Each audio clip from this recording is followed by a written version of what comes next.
At 3 a.m., the digital clock on Danielle Johnson's nightstand glowed like a warning sign. Red numbers, red light, red shadows crawling across the ceiling as if the room itself had bruised. Her mouth was dry. Not sleepy dry, ash dry, like she'd been breathing smoke in her dreams. Danielle rolled onto her side and reached for the familiar warmth beside her. Her hand met cold sheets and an empty dip in the mattress. For a second, she just lay there, listening. No shower running, no footsteps, no low murmur of late-night TV, only the soft tick of the hallway clock, steady as a judge. "Marcus?" she whispered, even though she already knew he wasn't there. A faint unease tightened around her chest. Marcus had been restless lately. Late calls, new passwords, a smile that arrived a half-second too late. He blamed stress at work, the contracting business bleeding money. Danielle tried to believe him, because belief is sometimes easier than seeing. She reached for her phone to pull up the living room camera feed. She'd started checking it after their cat learned how to launch itself off the sofa at night like a tiny athlete. In the darkness, her thumb slipped. A different app opened, a sleek car icon. A single word, Sentry. Danielle blinked. She'd bought the SUV last week, a high-end electric model Marcus insisted was safer for mountain roads. He'd praised its security features like a proud salesman. One of them recorded motion in the garage automatically. Sentry mode footage. Danielle hadn't cared. She'd smiled, signed the papers, and told herself they deserved something nice after years of saving. Now the screen showed the garage. A dim yellow bulb, concrete floor. Her new SUV sitting clean and expensive, quiet as a sleeping animal. For a heartbeat, nothing moved. Then Danielle saw a shape under the chassis. Her spine went rigid. Marcus lay on his back beneath the car. Gray sweatpants, rubber gloves, a flashlight clenched between his teeth. His arms moved with calm precision, not like a man fixing a loose bolt, but like a man doing something he'd rehearsed in his head. In his right hand, wire cutters. Danielle's blood went cold. She leaned closer to the phone, as if closing the distance could change what she was seeing. The cutters lifted, clamped, a sharp, tiny snap. A brake line. Danielle pressed her palm over her mouth. A sound tried to rise in her throat, half scream, half prayer, but she forced it down until it burned. Marcus didn't flinch. He raised the cutters again, steady as a surgeon. Another snap, then another. Each cut looked small on the screen. Each cut was a door closing. Her mind raced backward through 3 years of marriage. Marcus rubbing her shoulders after work. Marcus bringing home flowers just because. Marcus promising her father he'd always protect her. The memories felt suddenly cheap, like counterfeit bills. Pretty on top, worthless underneath. The dash feed picked up sound. The expensive car heard everything. Marcus's phone rang. He spit the flashlight into his palm, set it on the concrete, and answered. He put the call on speaker without looking around, as if the garage was his private church. A woman's voice came through, sweet, sure, and sharp at the edges. "You done yet?" Danielle didn't recognize the voice, but she recognized the intimacy. The way the woman spoke like she belonged in Marcus's life, like she had a key. Marcus chuckled softly. "Almost." "Good," the woman said, "because my feet are swelling and I'm tired of waiting on promises. We don't have forever, Marcus. Our secret second family doesn't live on hope. It lives on money." Danielle's fingers went numb around the phone. Secret second family.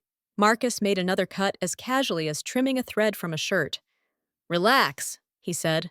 "Tomorrow she drives up the parkway. That long downhill grade? She'll hit one curve and it's over." The woman exhaled, pleased. "And it'll look like an accident?" "It'll look clean," Marcus said. "Brake tampering is simple when you know where to cut." Danielle swallowed and tasted metal. She couldn't blink. She couldn't breathe right. The room felt too small for the truth. The woman asked, "What about the paperwork? The money?" Marcus laughed, low, cynical. "I'm her husband. Once she's gone, I handle the inheritance betrayal like a grieving man. Insurance, accounts, the whole thing. Nobody questions the widower who cries at the right time.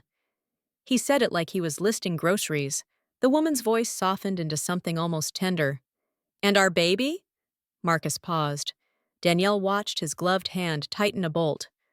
Our son's gonna have a real home, he said. A real last name. Not scraps. A baby. A son. Danielle's throat closed. 2 weeks ago, she'd received the call about her aunt's estate. $5 million from a woman overseas who never had children of her own. Danielle had cried that day, not from greed, but from relief. It felt like a second chance.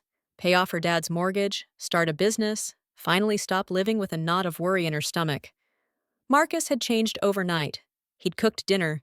He'd held her longer.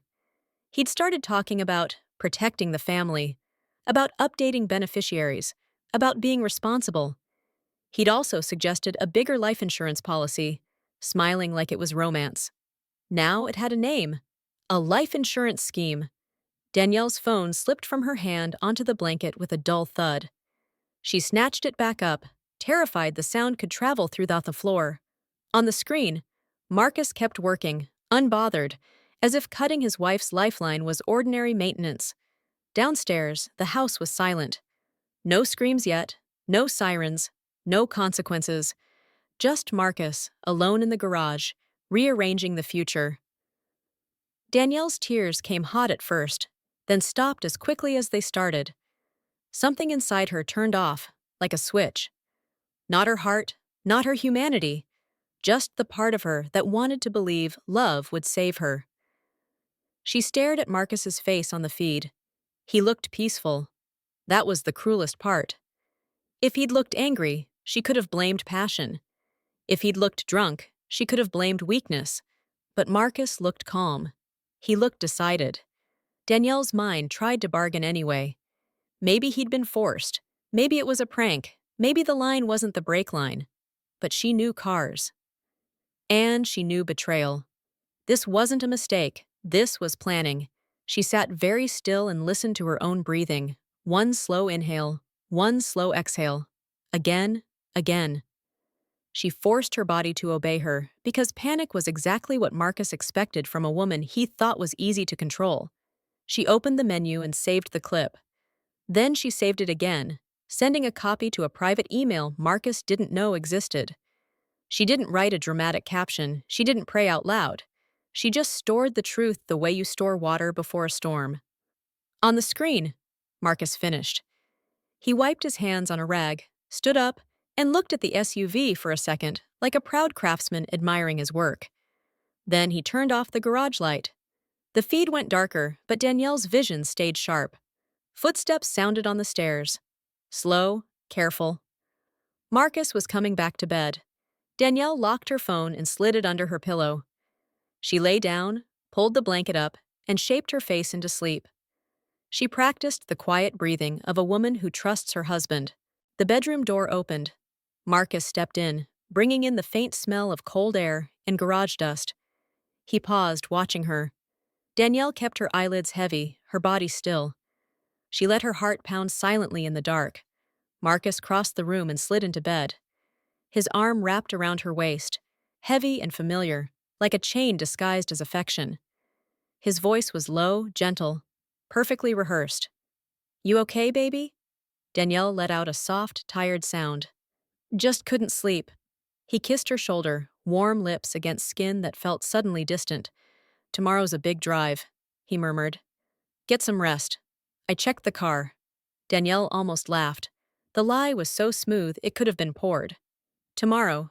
He'd chosen tomorrow because he knew she planned to drive to Asheville to see her father. He'd chosen tomorrow because the road would do the work for him, and the mountains would swallow the story. Danielle stared into the darkness and let the words settle like ice. She didn't know all the steps yet. She didn't know which hands would hold the keys, or how fast guilt would spread through Marcus's family once the first domino fell. But she knew this. She would not die quietly, and she would not let him rewrite her life into an obituary. Beside her, Marcus's breathing slowed. The man who swore to protect her drifted into sleep like someone who'd finished a chore. Danielle lay awake, counting her heartbeats the way you count the seconds before a decision becomes permanent. Outside, the neighborhood was still. Inside, a marriage had turned into a crime. Because sometimes survival begins with silence, and silence can be sharp. And if you're listening right now, don't go anywhere.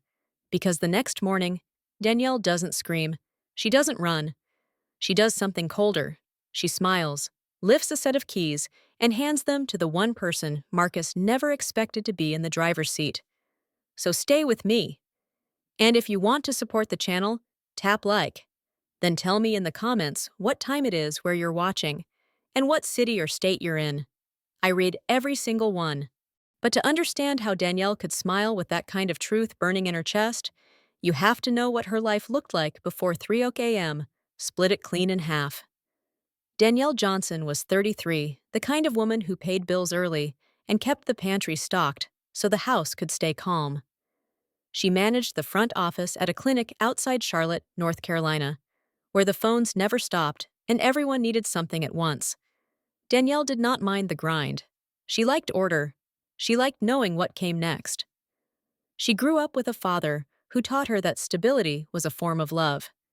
Harold Johnson drove city buses for decades and kept his promises even when life got heavy. He raised Danielle after her mother passed, and he did it with steady patience. When Danielle was a girl, Harold would wait at the kitchen table and ask, "How was school, baby?" The same way every night. Danielle learned early that peace is built, not wished for. Marcus Johnson entered her life when she was 30, and he looked like the answer to every worry she had carried alone. He was 36 now, tall, polished, always ready, with a laugh that filled a room. He ran a contracting business, small but growing, and he spoke with confidence, like the world listened. On their first date, he opened doors, asked about her father, and listened like her words mattered.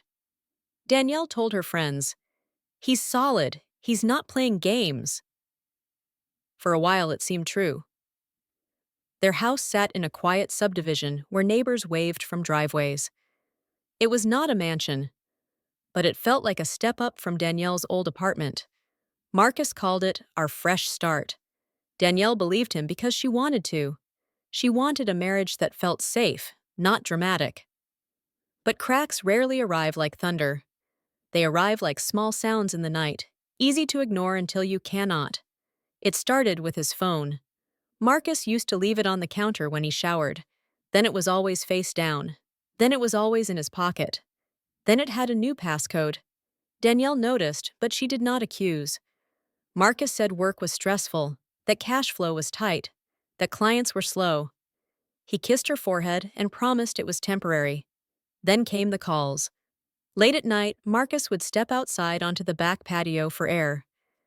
Danielle would hear his voice through the glass, low and careful, like someone hiding a flame in his hands.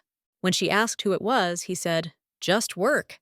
When she asked why work called after midnight, he said, "That's the life." 2 months before everything broke, Marcus pushed to upgrade their car. Danielle's old sedan still ran fine, but Marcus spoke like it was a risk. "You drive up to see your dad," he said. "I want you safe." He showed her a glossy website and pointed to the feature that recorded movement in the garage. "Sentry mode footage," he said. "If anyone messes with the car, we'll know." Danielle laughed. "You sound paranoid."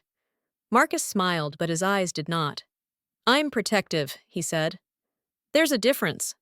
They bought the SUV the next week. Marcus handled the paperwork, and Danielle signed where he pointed. She did not realize then that a man who wants control will always volunteer to hold the pen. Not long after, a letter arrived from an attorney overseas. Danielle's aunt, her mother's older sister, had died quietly, without children, and left Danielle an inheritance. $5 million, quiet money, the kind that changes your life without changing your voice. Danielle read the number 3 times before it made sense. Then she cried until her cheeks hurt. She called her father, and Harold went silent. When he finally spoke, his voice cracked. "Baby," he said, "your mama would be proud." Danielle did not think about luxury. She thought about paying off Harold's house. She thought about building something honest, something her future self could respect. Marcus's reaction was bright and immediate. He lifted her off the floor and said, "This is our blessing." He poured champagne. He talked about investing, building, doing it right. Then the question started. Where will the money be deposited? Do you want to put it in our joint account to keep it simple? Have you updated beneficiaries yet? One night, Marcus slid an insurance brochure across the table. His voice was gentle, almost sweet. "With this inheritance," he said, "we should protect you. We could increase the policy, just in case." Danielle frowned. "Increase my life insurance?" Marcus nodded. "It's responsible. It's what married people do." Back then, Danielle only felt a chill she could not name. Later, she would know the shape of it. A life insurance scheme dressed up as devotion. Danielle told Marcus she wanted to talk to her father before making big moves. She planned a weekend drive up to Asheville to sit on Harold's porch and ask the one person she trusted to tell her what was real. The Blue Ridge Parkway was beautiful, but it demanded respect. Long downhill grades and curves that punished careless drivers. Marcus insisted on checking the SUV before the trip. "Those mountain roads don't play," he said. Marcus's family lived close enough to show up unannounced. His mother, Loretta Johnson, was 62 and carried her opinions like they were scripture. She did not hate Danielle exactly. She simply believed her son should always win. When Marcus spoke, Loretta treated it like a verdict. And then there was Keisha Brown, Marcus's younger sister, 28, loud, stylish, always laughing at her own jokes. Keisha walked into rooms like the rooms belonged to her. She borrowed things without asking like it was normal. Danielle kept the peace because she thought that is what good wives did. A few weeks before the inheritance letter arrived, they had been at Loretta's house for Sunday dinner. The television was on low in the background, some game show spinning bright wheels, while Loretta watched Danielle the way some women watch weather, always measuring for trouble. She served sweet tea in tall glasses and asked questions that sounded polite but landed like tests. "So, Danielle," Loretta said, "y'all ever gonna give me a grandbaby? This family needs a legacy." Danielle smiled and tried to keep it light. "We'll see, Ms. Loretta. We're taking our time." Marcus reached for Danielle's hand under the table, squeezing once, a signal that said, "Don't start anything." Keisha, sitting across from them with her nails freshly done, laughed and said, "Girl, if I had a husband like Marcus, I'd lock it down yesterday." Loretta nodded like that was wisdom. "A man like my son deserves a wife who supports him. Business is hard. Pride is hard. Family is harder." Danielle had watched Marcus's shoulders relax under his mother's praise. She had watched her own words shrink. Later that night on the drive home, Marcus complained about a contractor who tried to play him, about a supplier who wanted cash up front. He gripped the steering wheel and said, "People don't respect you unless you show them you're in control." Danielle had rubbed his arm and said, "We'll be okay." Marcus answered, "We have to be." And then, after a pause, he added, "When money comes in, it needs to stay in this house. Understand?" Danielle nodded, but the air felt suddenly thin. Now, after 3 a.m., Danielle understood something colder. Peace is not the same as safety. Upstairs, after Marcus came back from the garage, he wrapped an arm around her like a claim and fell asleep. Danielle lay awake, letting the facts arrange themselves inside her. She replayed the woman's voice saying, "Secret second family," and Marcus answering like it was normal. She thought about the words he used, clean, accident, curve, and how easily he said them. Near dawn, Danielle made choices without announcing them. She saved the clip. She sent a copy to an email Marcus did not know. She wrote down dates and hid them. Fear is loud.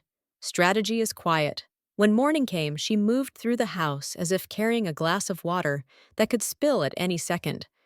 She dressed in soft colors. She put on mascara slowly, like the brush was a metronome keeping her steady. In the mirror, her eyes looked the same, but something behind them had shifted. The woman staring back did not feel naive anymore. She felt awake. Downstairs, Marcus was already in the kitchen. Coffee smelled rich, bagels toasted. a small domestic picture, painted carefully. "Morning, baby," Marcus said, bright as sunshine. "I got your favorite." Danielle smiled, because sometimes a smile is armor. "You didn't have to," she said. Marcus poured her coffee and set it in front of her like an offering. "You've got a long drive," he said. "Those curves on the parkway, take it easy." I checked the car. Danielle wrapped her hands around the mug. "You checked it thoroughly?" Marcus did not hesitate. "Top to bottom, it's perfect. You're safe. You're safe." He said it like a blessing. Danielle heard it like a threat. She nodded once, letting his lie hang in the air. Outside, birds chirped.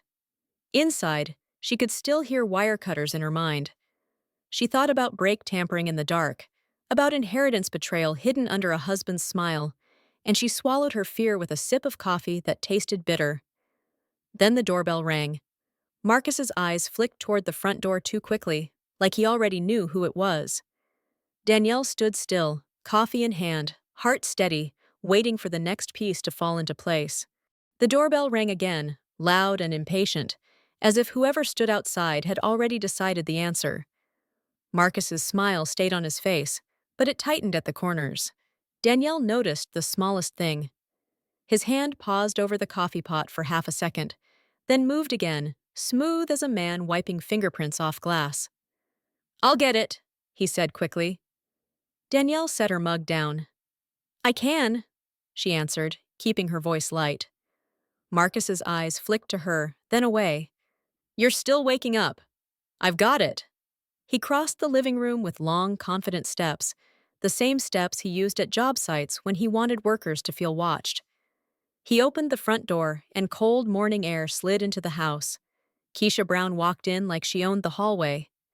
28, pretty, restless, hair pulled into a high ponytail that swung when she talked.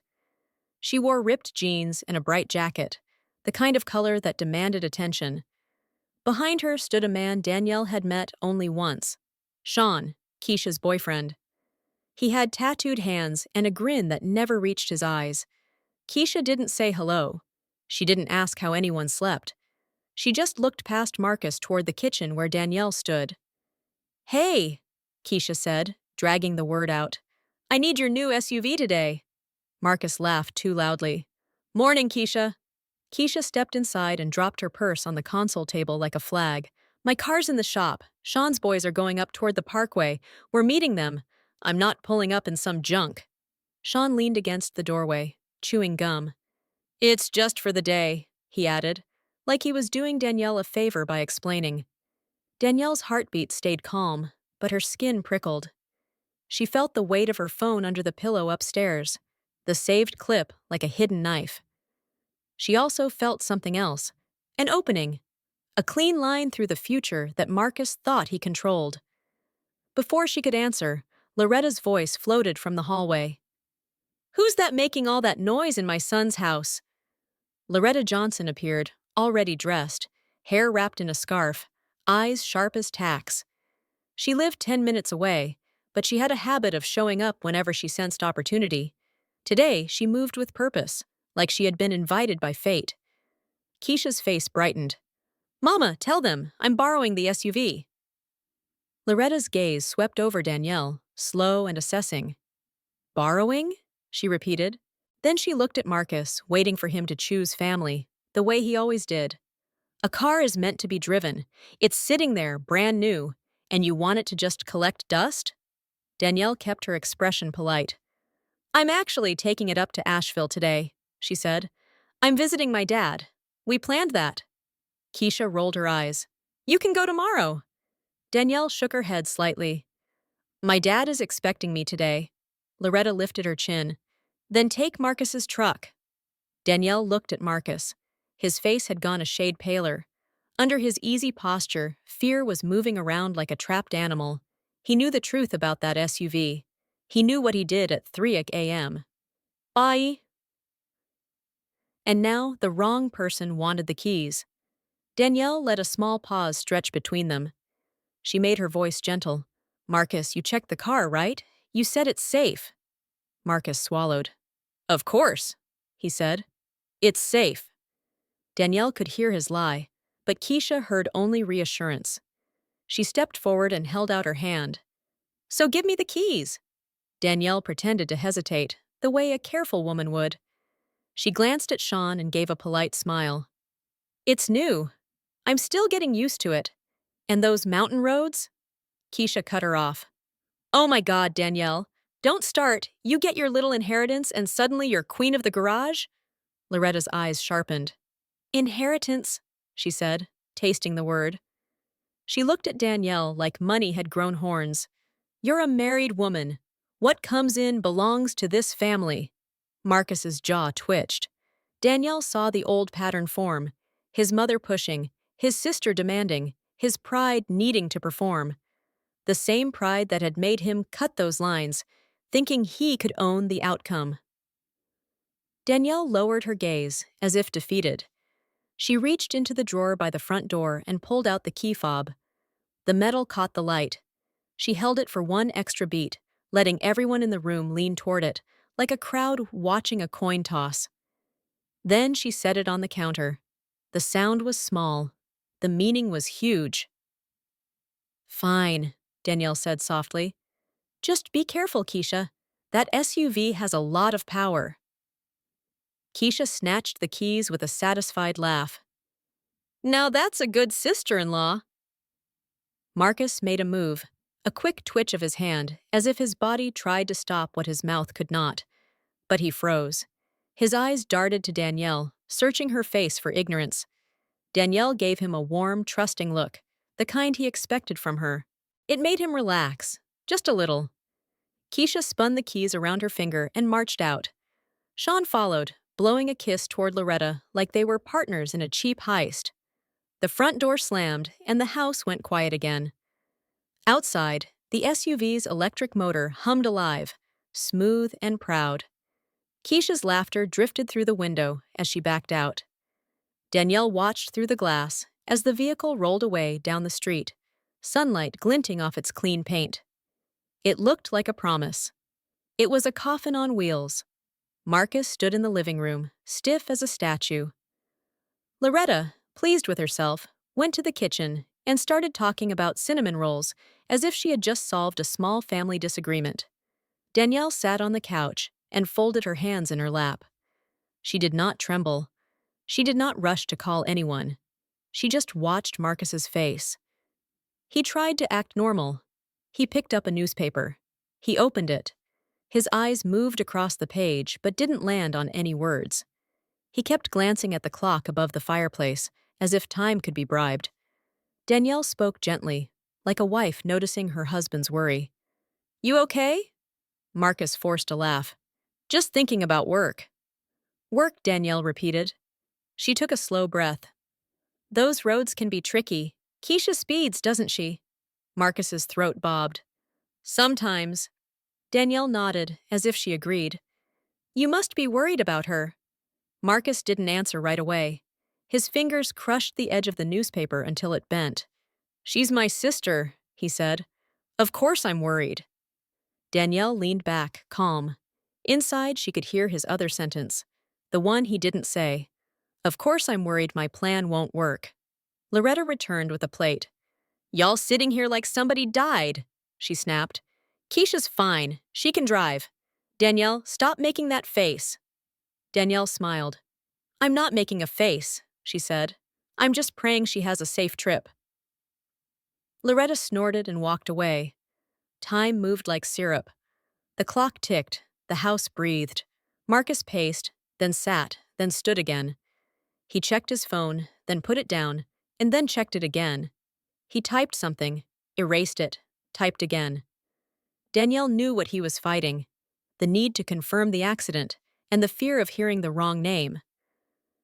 At the 2-hour mark, the tension in the room turned thick enough to touch. Marcus's mouth was dry. He kept swallowing. Danielle stood and walked to the window. The day was bright, but there was a layer of haze over the distance, the kind that sits on mountain roads in winter. She imagined Keisha laughing, Sean speeding, the long downhill grade on the Blue Ridge Parkway pulling them forward. A car's speed feels like freedom until you need it to stop. Danielle's phone buzzed in her pocket. Just a vibration. Quiet. She looked at Marcus. His phone rang at the same time. Marcus's head snapped up. His hand shook as he grabbed it. Danielle watched his face as he read the screen. Unknown number. His eyes widened. He cleared his throat and answered like a man trying to sound innocent. Hello? This is Marcus. Danielle could hear a voice on the other end, muffled and official. Marcus's face drained from pale to gray. His mouth opened slightly. He swallowed, hard. Yes, he said, voice cracking. Yes, that's my wife's car. He listened. His knees bent like the floor had tilted. Danielle watched the moment the world changed for him. It was a small thing. His left hand started to tremble, and he couldn't stop it. No, Marcus whispered. No, it can't be. The phone slid from his fingers and hit the hardwood with a sharp clack. Marcus stumbled backward and sank onto the rug. His eyes were wild. Tears sprang up, sudden and hot. But they were not grief yet. They were shock, the kind that comes when a plan returns to hit you in the mouth. Loretta came rushing in.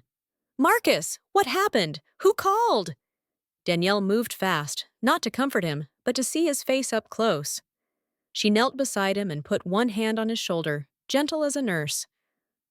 Marcus, she whispered, what is it? His lips trembled. It was the state trooper, he managed.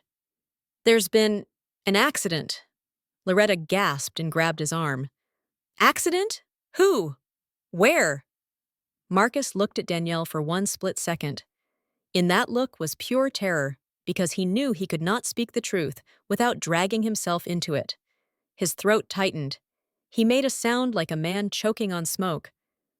Danielle turned her face toward Loretta, eyes wide, voice shaking perfectly. What kind of accident? Marcus tried to breathe. The SUV went off the road. Loretta's mouth fell open. Keisha? She whispered. Marcus's eyes filled, and he shook his head slowly, like denial could rewind time. Danielle's stomach turned, but her voice stayed soft.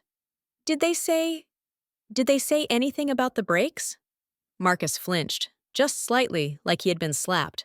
Loretta snatched Marcus's phone off the floor with frantic hands. She pressed it to her ear, still connected. Hello, hello? Her voice rose into a scream. My baby! Tell me my baby is alive! Danielle stood. She stepped back, giving space for Loretta's grief to take center stage. It was ugly grief, loud and raw. Then Loretta's eyes rolled back. Her knees buckled. She collapsed like a cut string. Danielle caught her before her head hit the table. She eased Loretta down to the rug, calling her name with urgency. Marcus sat frozen, staring at nothing, as if the air itself had turned to glass. Sirens came later, not at the house, but in Danielle's mind, echoing down the mountain roads. Danielle rode with Marcus in a patrol car toward the scene. Loretta, revived enough to wail, rode in an ambulance because her blood pressure spiked. Danielle sat in the passenger seat of the patrol car, hands folded, gaze fixed on the windshield. Marcus was in the back seat, shaking. He kept muttering the same phrase under his breath. It wasn't supposed to be her. It wasn't supposed to be her. The officer driving didn't hear him. Danielle did. The road climbed, then curved, then climbed again. Fog hugged the trees like a second skin. The higher they went, the colder the air felt. When the patrol car finally stopped, Danielle saw the yellow tape first, stretched across the shoulder of the road like a warning line drawn by someone who had already seen enough death for one morning. Beyond it, the ravine dropped hard and deep. Black smoke still drifted upward through the trees. Danielle stepped out slowly. The air smelled like burnt rubber and gasoline, sharp enough to sting her eyes. The mountains were quiet, but the silence felt violated. At the bottom of the ravine, barely visible through the branches, lay the SUV, or what was left of it. The sleek body was crumpled, twisted, scorched. The beautiful new machine looked like a crushed soda can. A thin thread of smoke curled from the engine bay, dark against the pale fog. Marcus made a sound behind her, half gag, half sob. He fell to his knees on the shoulder and vomited, his body heaving violently. The officer beside Danielle looked at him with professional pity. Another trooper approached with a notepad. His face was weathered, eyes tired. He spoke with careful, practiced sadness. "Sir, ma'am," he said, "I'm sorry. Based on the tire marks and the grade, we believe the vehicle experienced complete brake failure while descending. No braking marks before it left the roadway. Complete brake failure." Danielle watched Marcus curl inward like a man trying to disappear. He knew what those words meant. He knew that brake tampering wasn't a theory. It was his own fingerprints. Danielle put one hand to her mouth and let her eyes fill, playing grief the way she had practiced calm. "But the car was new," she whispered. "We just got it serviced. How could the brakes fail?" The trooper shook his head. "We'll investigate further, but right now, the condition is severe." Danielle nodded as if she understood.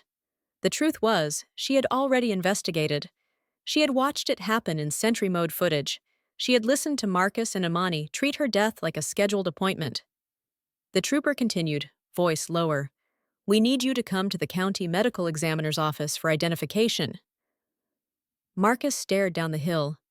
His lips moved, but no sound came out. Danielle saw the moment he realized his choices had eaten his family. Not because he loved Keisha deeply, but because he loved himself, and now his self had become the murderer of his sister. At the county medical examiner's office, the air was colder than the mountain wind. Fluorescent lights hummed. The smell of chemicals pressed into Danielle's throat. A doctor in glasses spoke quietly. "The accident and fire caused significant damage. I need you to prepare yourselves." Marcus stood in the doorway, gripping the frame like a drowning man gripping a pier. Loretta, pale and trembling, had been brought in by a nurse. Danielle stood slightly behind them, eyes lowered, hands clasped. The sheet lifted. Danielle forced herself to look. Human beings have a strange courage in moments they cannot avoid. Keisha's face was burned and broken, unrecognizable except for a small gold bracelet on her wrist, the one Loretta had given her at 16. Loretta's scream shattered the room. She lunged forward and collapsed against the table, sobbing, calling her daughter's name like it could pull her back into the world.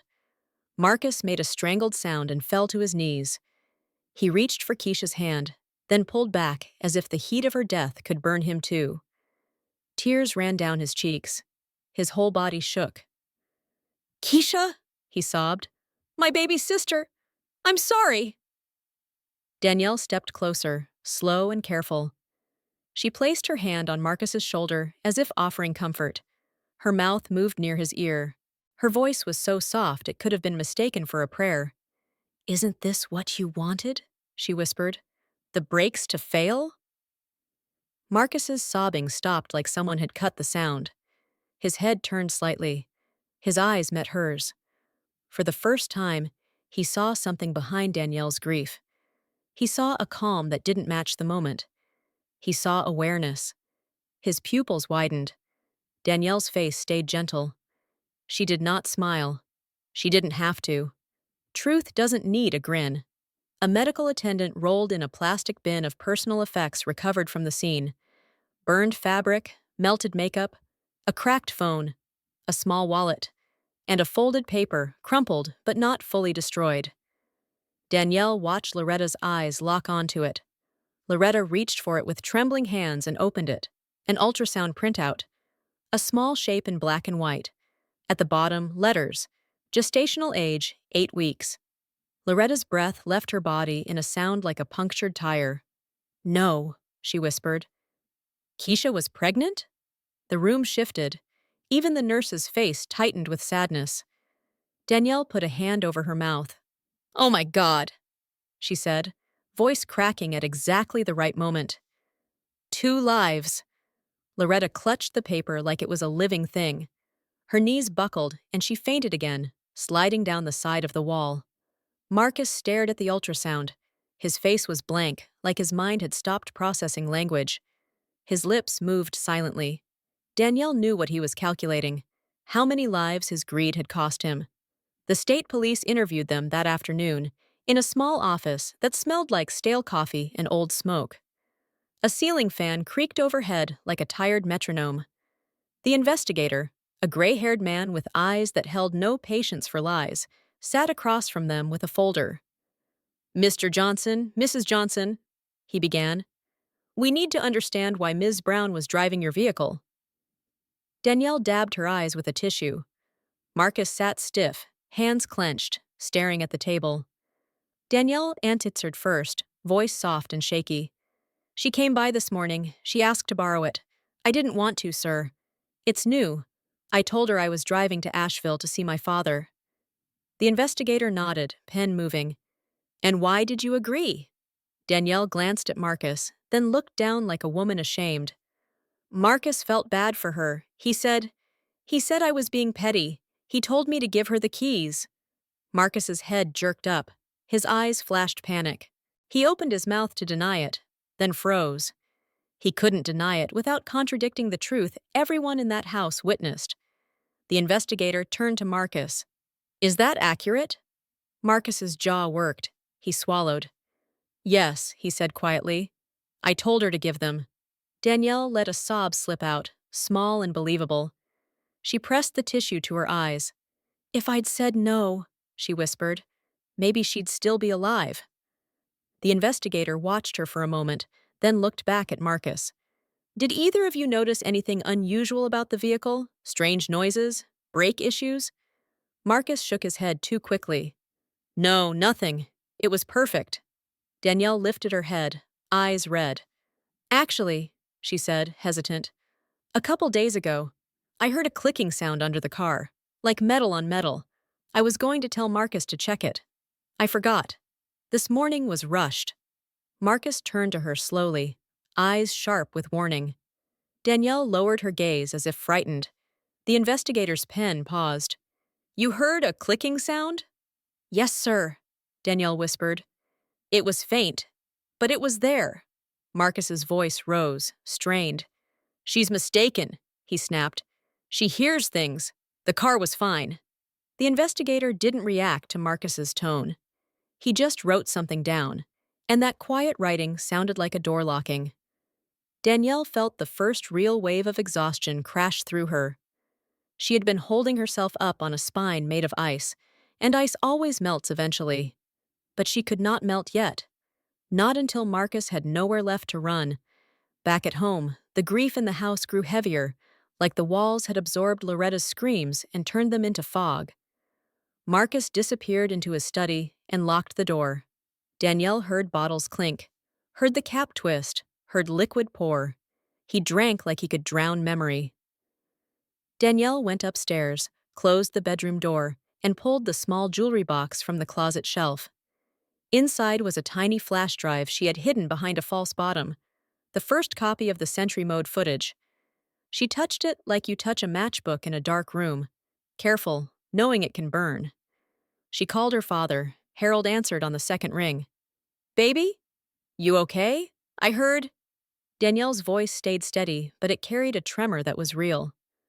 "Dad?" she said. "Marcus cut the brake lines. He meant to kill me." Silence. Then Harold's breath, sharp. "What?" Danielle told him, quick and clear, the way you tell a doctor symptoms.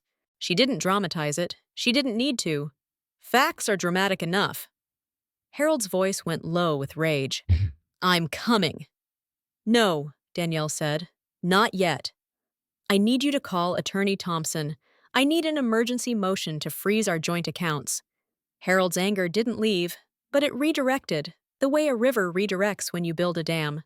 "Okay," he said. "I'm listening." After she hung up, Danielle called Thompson herself. He was calm, professional, and immediate. He asked one thing. "Do you have proof?" Danielle looked at the flash drive. "I do," she said. "More than enough." The next morning, Thompson called back. "Mrs. Johnson," he said, "your husband attempted to transfer $500,000 from the joint account to his mother's personal account. He's also moving business assets into a new LLC. The signatory is a woman named Imani Rivers." Danielle's stomach tightened. The name matched the voice from the call. Sweet, cruel, impatient. File it, Danielle said. Freeze everything. Thompson agreed. We'll file today. If he's building a secret second family, he's trying to fund it before law enforcement connects the dots. Secret second family. Danielle repeated it in her head. It sounded like a joke until you realized how many people died to keep it hidden. Danielle needed to breathe air that didn't belong to Marcus. She left the house under the excuse of buying supplies for Keisha's funeral. She took a rideshare to a quiet cafe on the edge of town, one Harold liked because nobody bothered him there. Harold was already waiting. His hair looked grayer than last week. He stood as soon as she walked in and held her like she was still 12. I should have seen him, Harold whispered into her hair. I should have seen it! Danielle closed her eyes and let herself cry for 30 seconds. Then she pulled back. We don't have time for regret, she said softly. We have time for action. Harold nodded. His eyes were wet, but his voice was steady. Tell me what you need. Danielle leaned in and spoke quietly. Not revenge, not violence. Just steps. Copies of evidence. A safe place. A plan to stay visible so Marcus couldn't make her disappear in another way. Harold listened like a man taking orders in a storm. When she finished, he squeezed her hand. You do what you have to do, he said, but you do it alive. Danielle returned home to a yard filled with white tents and folding chairs. Loretta had decided on a public funeral, a big display. Grief had turned into performance, and performance invited witnesses. Danielle knew witnesses were useful. The funeral was held at a mortuary in Charlotte, bright with harsh lighting and too many white flowers. The air smelled like lilies and incense. People moved in whispers. Some came out of love. Some came out of curiosity. Death always draws an audience. Danielle wore a black dress and a white headband, as tradition demanded. Her face was pale, makeup minimal. She looked like grief. She felt like steel. Marcus stood beside the casket, suit pressed, eyes bloodshot, hands fidgeting. He kept adjusting his tie as if the knot could choke the truth back down. His gaze jumped around the room, hunting for danger. Loretta arrived late, supported by relatives. She wore brown, not black, as if mourning had drained her of color. She wailed as soon as she saw the photo of Keisha on the stand. My baby, Loretta cried. My baby girl. Her grief was real. Danielle could feel that. But grief doesn't make you kind. Sometimes grief makes you hungry for someone to blame. Loretta stumbled toward Danielle, eyes swollen, mouth trembling. For a second, Danielle thought Loretta might collapse into her arms. Then Loretta's face hardened. You! Loretta hissed. The word cut through the room like a blade. Danielle blinked. Ms. Loretta! Loretta slapped her. The sound was sharp. Danielle's head snapped to the side. For a moment, the room froze. Then whispers erupted, small at first, then growing. Loretta pointed at Danielle with a shaking finger. You gave her that car, she screamed. You knew something was wrong. You wanted her dead. You wanted to kill my family. Danielle's cheek burned. Tears filled her eyes, some from pain, some from the strange sadness of being accused by a woman who had never truly seen her as human. Danielle slid down to the floor, not weak, but strategic. On the ground, she looked smaller, more helpless, more believable. Her voice shook. Why would you say that? I didn't want Keisha to take it. Loretta's chest heaved. You're a snake. You're jealous. You got money, and you think you're better than us. Danielle turned her tear-filled eyes to Marcus. Marcus, she said, loud enough for the nearest Rose to hear. Tell her the truth. You told me to give Keisha the keys. Marcus's face went rigid. All eyes shifted to him. The room held its breath. Marcus stepped forward and grabbed Loretta's shoulders. His voice rose, too harsh for a son comforting a mother. Stop it, Mom, he snapped. You're embarrassing yourself. Loretta struggled. Let me go! Marcus covered her mouth with his hand. In front of everyone, in front of the casket. The gesture was violent, controlling, and it revealed more than he meant to reveal. People stared. A few gasped. A few pulled out phones. You could feel the suspicion spread, thin and fast, like smoke under a door. Danielle stayed on the floor, hand on her cheek, eyes wide. Inside, she counted the moment as a win. Not because Loretta suffered, but because Marcus had shown the crowd what he really was when he felt cornered. Relatives pulled Loretta away to a back room to calm her down. Marcus stood in the middle of the mortuary, breathing hard, pretending his anger was grief. Danielle watched him, then looked away, giving him the illusion she was still broken. When the room settled, Danielle asked to sit outside for air. A cousin helped her to a bench under a bare tree in the courtyard. Danielle waited until she was alone. Then she took out a small burner phone, the kind you buy with cash and no questions. She had set it up the night she saved the footage, because strategy is not only about what you do, it's about what you cannot be traced to. On the screen was an image she had copied weeks ago without knowing it would matter. An ultrasound, not Keisha's, Imani's. The bottom line showed, male fetus, 12 weeks. Danielle attached the photo to a message addressed to Loretta's number. She typed slowly, each word chosen like a stone placed on a grave. Look closely. He didn't just cheat. He built a secret second family. Your daughter died because your son needed money for his new life. That's the inheritance betrayal nobody wants to say out loud. She hit send. The message delivered. Danielle slid the burner phone back into her purse. Her hands were steady, but her heart was heavy. Because this wasn't a game. It was an autopsy of a family. She stood and walked toward the back room where Loretta was resting. Not rushing, not dramatic. Just a woman following the line of truth to wherever it ended. Behind the closed door, she could hear Loretta's muffled sobs.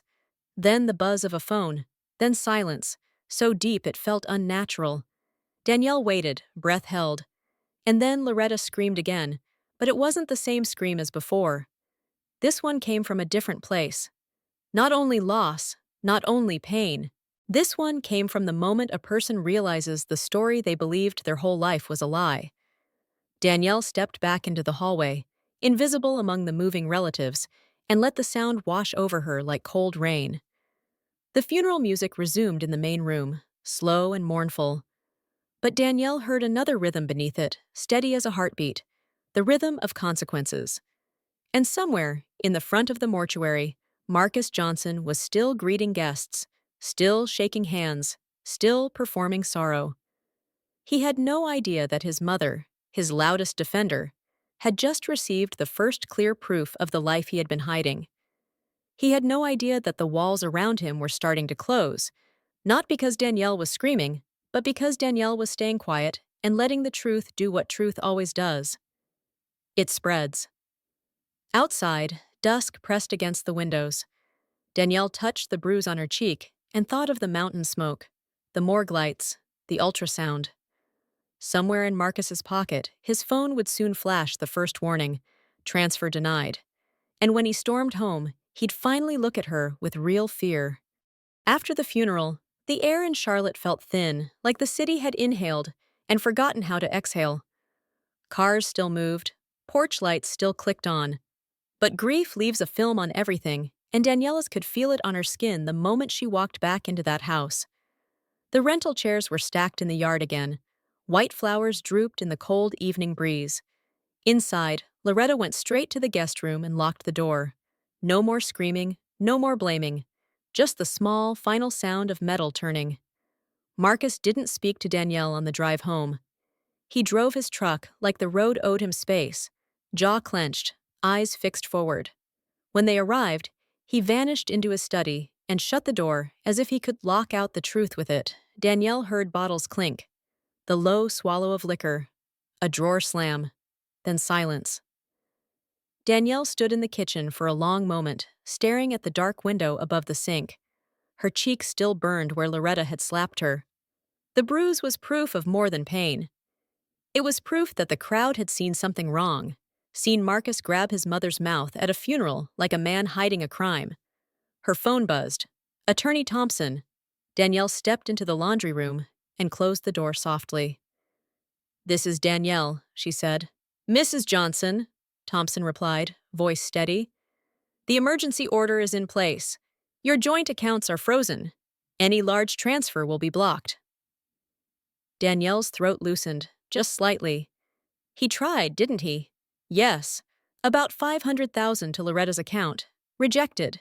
He also attempted to shift business shares into a new LLC. Blocked. The picture tightened into focus.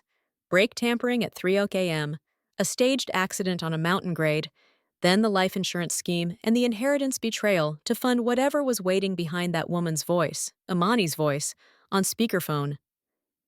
He's going to explode, Danielle said quietly. He'll come looking for someone to blame, Thompson answered. Be calm. Say little. Stay where cameras can see you. If he threatens you, call the police. Danielle glanced toward the living room, where the security camera blinked a tiny green light. Marcus had installed it for peace of mind. Danielle had learned that peace and safety are not the same thing. Understood, she said. When she hung up, she returned to the living room and sat on the couch like a woman waiting for thunder. She kept her shoulders slightly rounded, her hands folded in her lap. She let herself look small. She let the camera capture exactly what Marcus expected to see. The front door slammed at 9:43 p.m.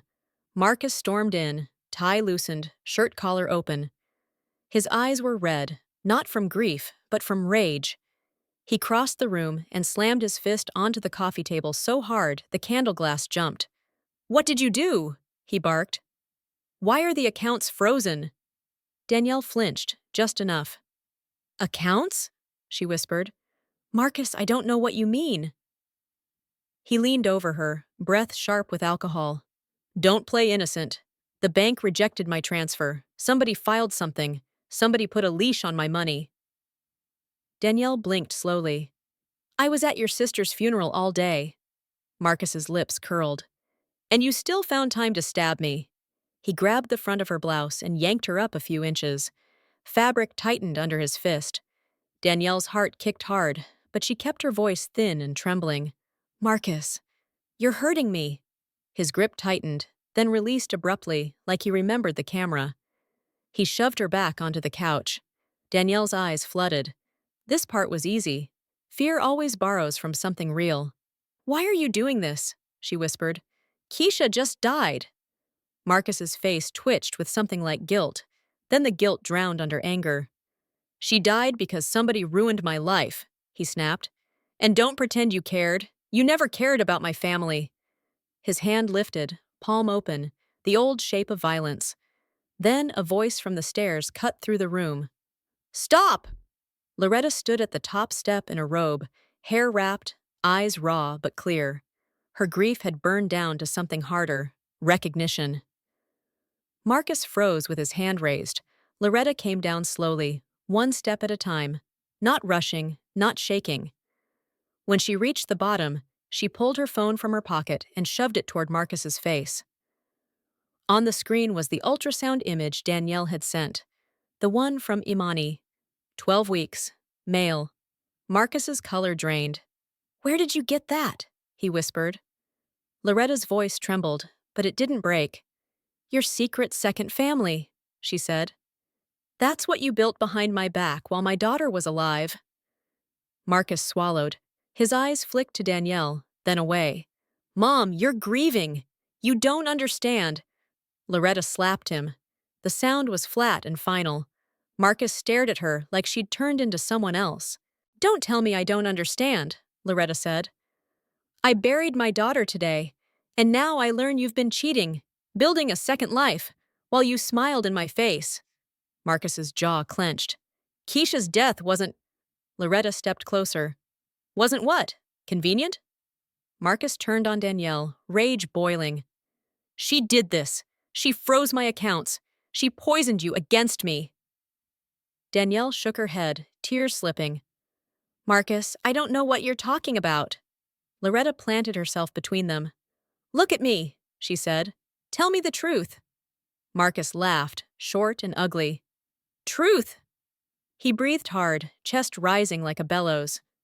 Fine, you want truth? I needed that money. Loretta blinked. What money? The inheritance, Marcus snapped. 5 million. She was keeping it from me. Danielle kept her face soft, frightened, confused. Inside, she felt the click of a trap closing. He was talking too much. Pride was doing her work. Loretta's voice went thin. So you cheated for money? Marcus scoffed. Cheating isn't the point. Loretta's eyes narrowed. Then what is? Marcus's mouth opened, and the sentence fell out of him like a confession ripped loose. It was supposed to be Danielle, he shouted. She was supposed to go off that mountain, not Keisha. Silence hit the room like a heavy door slamming shut. Loretta swayed. What did you say? She whispered. Marcus's eyes widened as he realized what he'd done. His gaze flicked toward the security camera, then to Danielle. He saw her tears and mistook them for weakness. Danielle's voice came out small. Marcus? Why would you say that? He lunged toward her, panic turning into fury.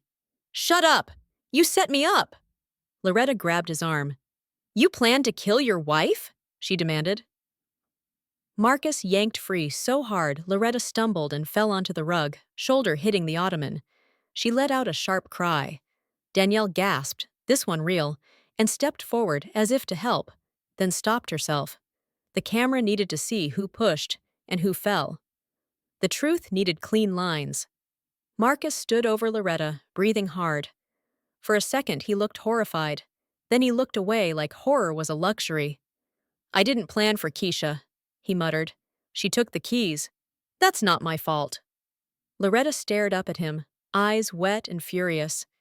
You're a monster, she said. I raised a monster. Marcus's face twisted. You raised me to win, he snapped. You told me family comes first. Danielle watched him, cold inside her ribs. This was the real Marcus, a man who could call murder winning and betrayal family. His phone buzzed.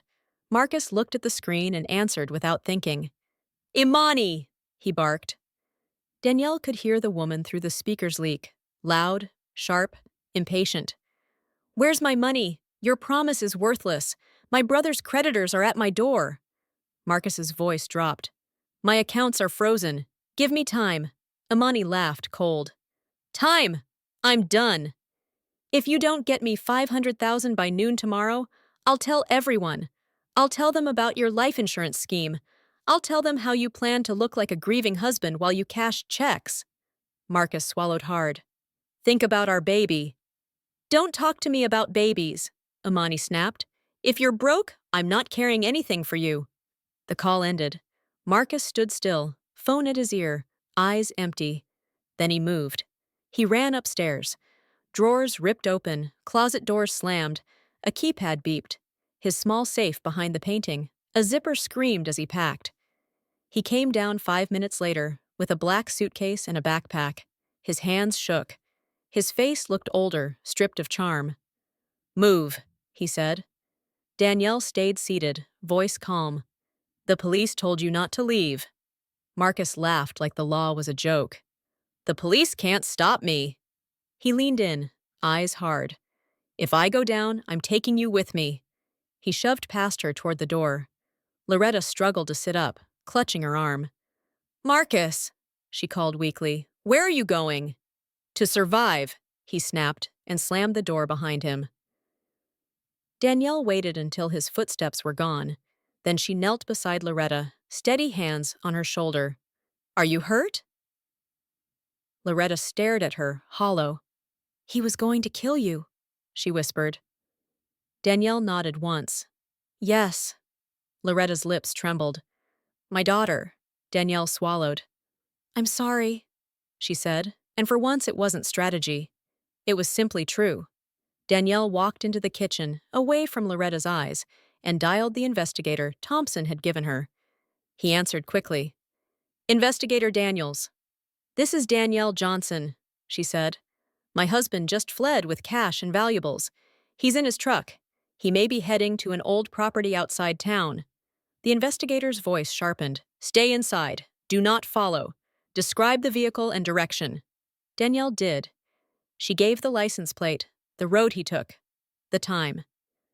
Units are moving, the investigator said. If he returns, do not engage. Danielle hung up and returned to the living room. Loretta sat upright now, hugging a pillow like it was keeping her alive. Her eyes stayed on the door. "He's leaving me," Loretta whispered. Danielle's voice stayed soft, honest. "Yes."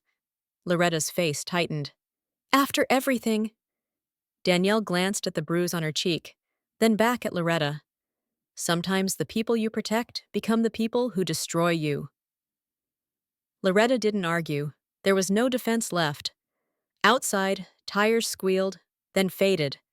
And then, impossibly, the sound returned. Marcus had stopped at the end of the street. In his panic, he'd remembered something he needed. He reversed hard, hit the gate as it closed, and forced it back open with a metallic groan. He jumped out and stormed inside again, eyes wild. "Where is it?" he shouted. "The pouch, my passport, the bank books." Loretta flinched. "Why do you need that?" Marcus grabbed her wrist and yanked her up. "Because I'm leaving the country, Mom. Now move!" Loretta cried out. "You're hurting me!" Danielle stepped forward, voice firm but controlled. "Marcus, let her go!" He turned on Danielle with a look that promised punishment. "Stay out of it!" he hissed. He dragged Loretta toward the door like she was luggage. Danielle didn't fight him with her hands. She let the camera see his grip, his shove, his urgency. She memorized every detail. In the driveway, Marcus shoved Loretta into the passenger seat, threw the suitcase into the back, and climbed behind the wheel. Loretta clutched the door handle, shaking. Danielle stood on the porch under the porch light, small and still, and watched them speed away into the dark. Only after the taillights disappeared did Danielle allow her hands to shake once, then she pressed her palms together until the tremor stopped. She wasn't cold because she lacked feeling. She was cold because she needed to stay alive long enough to finish what the truth had started, using evidence, not noise, using the sentry mode footage, not a screaming match, letting the inheritance betrayal and the secret second family become visible to the only thing Marcus could never charm: the law. Her phone buzzed again a few minutes later. A text from her father. "You safe? Call me!" Danielle typed back with steady fingers. "I'm inside. Marcus fled. Police are moving. I'll call when it's quiet." She went upstairs, not running, not rushing. The bedroom looked ordinary. Pillows, folded throw blanket, a dresser lamp she'd chosen. Ordinary places are where the worst things hide. Danielle opened the nightstand drawer and took out a small envelope. Inside were 2 flash drives and a handwritten list of dates and times. One drive held the sentry mode footage, copied twice. The other held the audio clip she'd isolated. Marcus's voice saying, "Brake tampering," like he was proud of his own cruelty. She slid the envelope into her purse and zipped it shut.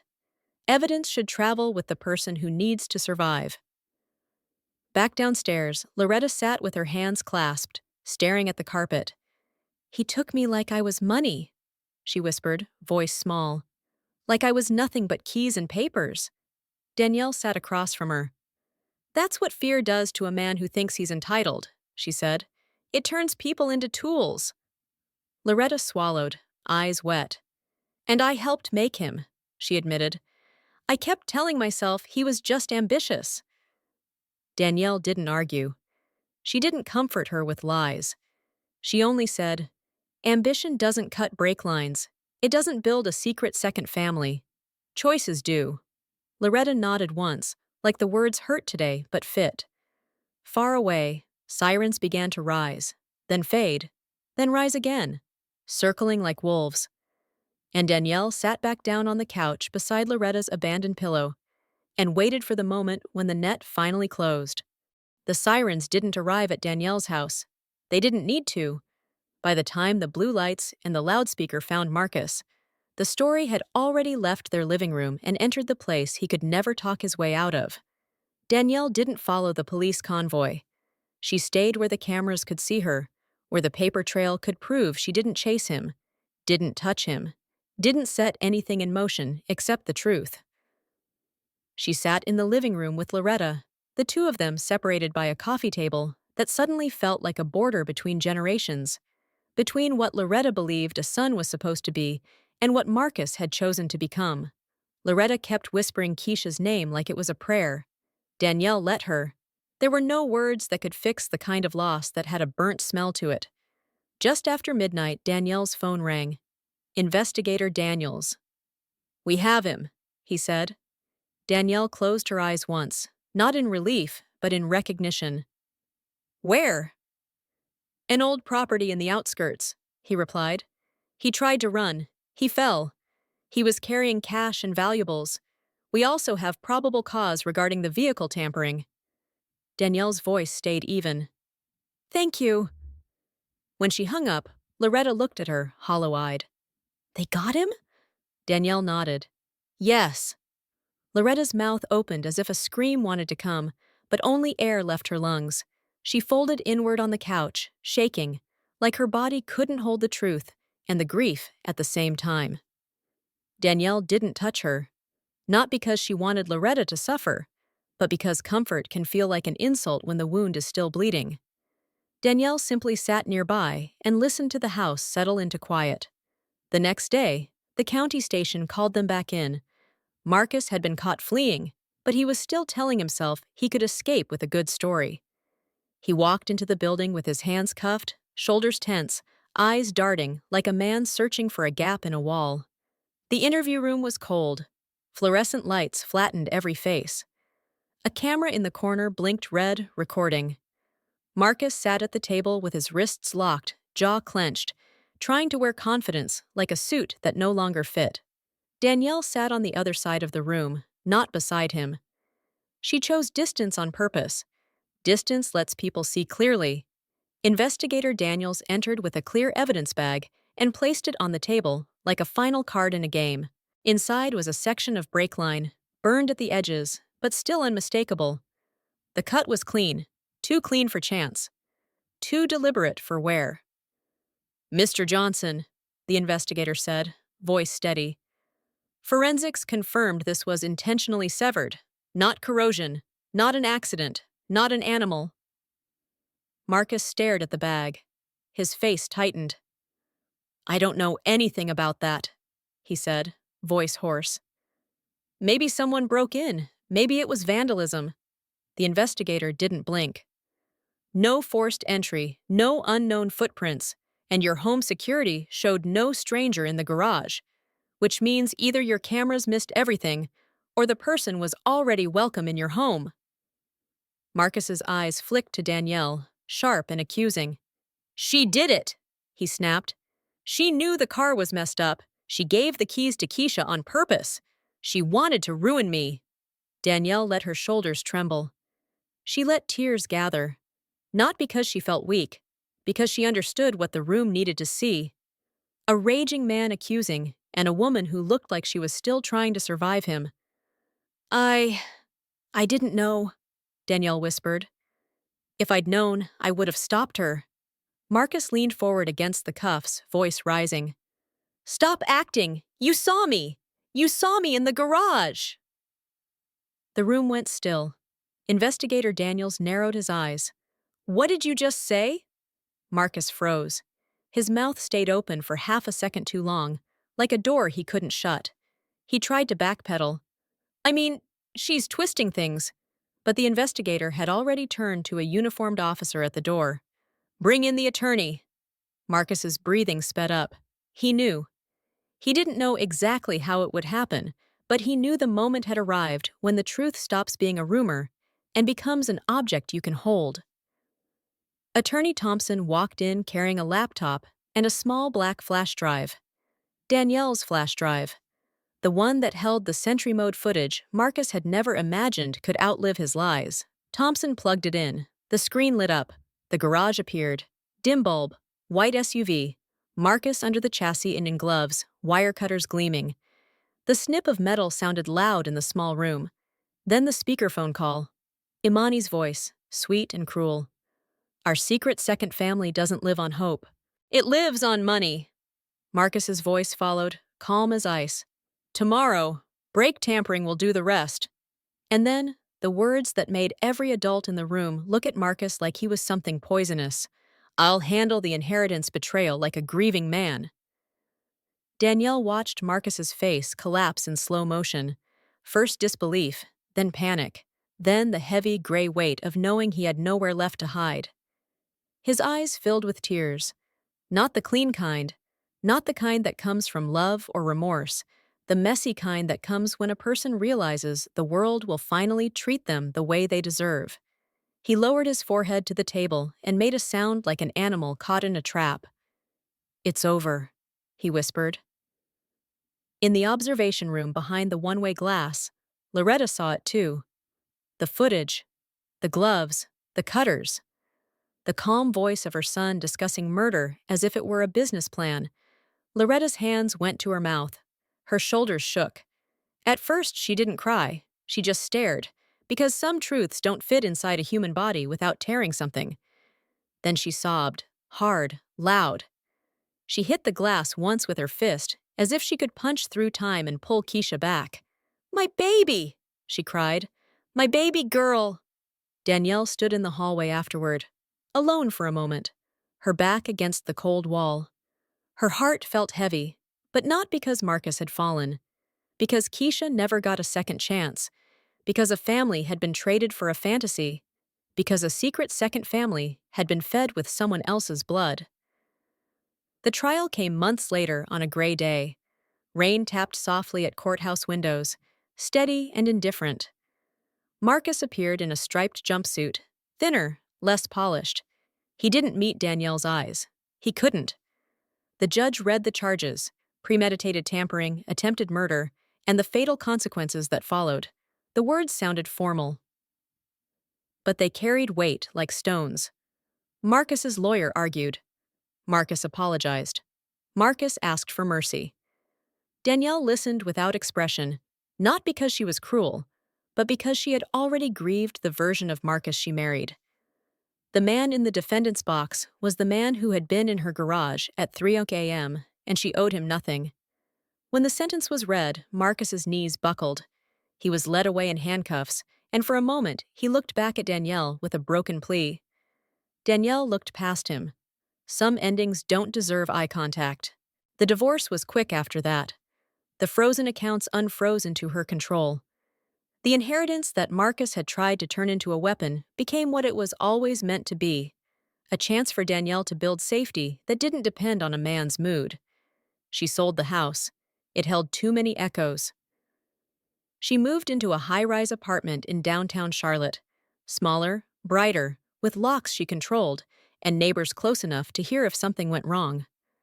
A year after the sentencing, a cheap envelope arrived in her mailbox. The return address listed Marcus as an inmate.